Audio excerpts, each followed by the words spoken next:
Correction de l'exercice numéro 12, page 103 du livre. Dans cet exercice, on vous demandait de construire un diagramme en bâton représentant les données de l'énoncé.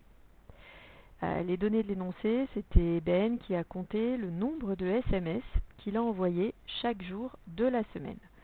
Donc on va représenter le nombre de SMS en fonction du jour de la semaine. Donc du coup, on va tracer un repère en plaçant donc sur l'axe des abscisses le jour de la semaine et en ordonnée le nombre de SMS envoyés. Donc je vais écrire ici jour de la semaine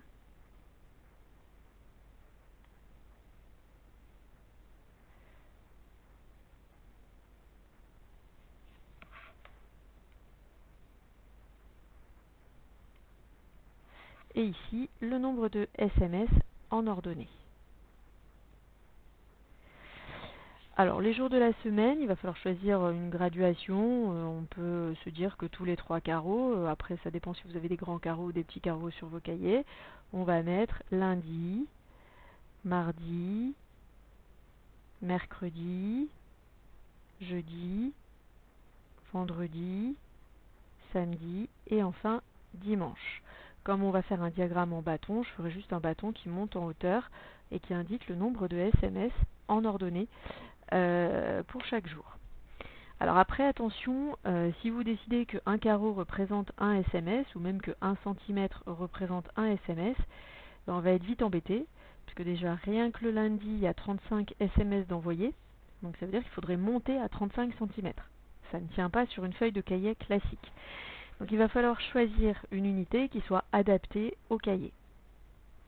Par exemple, on peut se dire qu'on prend pour 1 cm 10 SMS.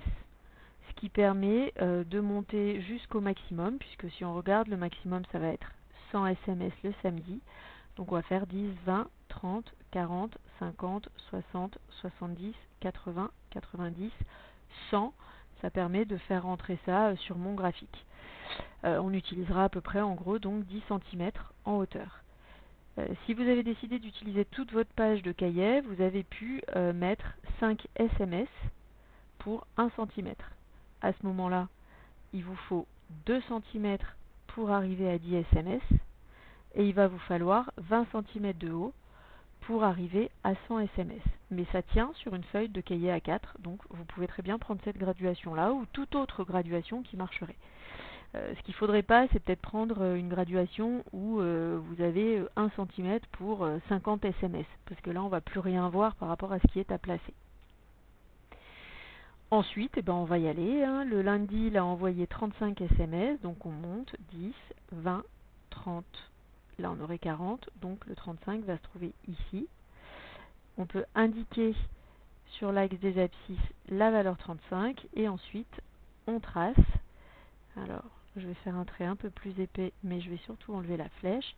On peut tracer le bâton du lundi, qui n'est pas très droit. Je vais peut-être essayer de le refaire un peu plus droit. Pouf. Et voilà. Le mardi, on est à 43, donc je vais marquer, pour le mardi, on était à 30, 40, là j'aurai 45, 43, ça va arriver à peu près ici. Donc je peux indiquer la valeur 43 en ordonnée. Le mercredi, on va monter à 95, donc 95 va se trouver ici. Je ferai les traits après pour gagner du temps au niveau du graphique. Le jeudi, on se trouve à la hauteur 45, qui elle va se trouver là, donc je vais peut-être pas la remarquer, juste marquer le point d'arrivée. Le vendredi, on est à 65, donc 10, 20, 30, 40, 50, 60, 65. On arrive ici, on peut vérifier sur l'axe des ordonnées, on était à 35, 40, 50, 60, on est bien à 65. Le samedi, on est tout en haut à 100, c'est ce qu'on avait décidé au départ. Hop. Et le dimanche, on est à 90, donc 1 cm plus bas. Alors je vais tracer tous les bâtons, vérifier. Le mardi, on monte à 43. Le mercredi, on monte à 95.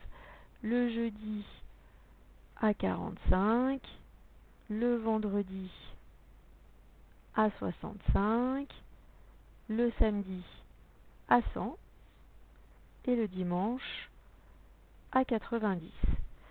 Alors on peut aussi, pour faciliter la lecture, là je vais reprendre des traits un peu plus fins, je vais le mettre même en vert, marquer avec des pointillés ici, donc moins visible, hein, les hauteurs pour vérifier qu'on ne s'est pas trompé.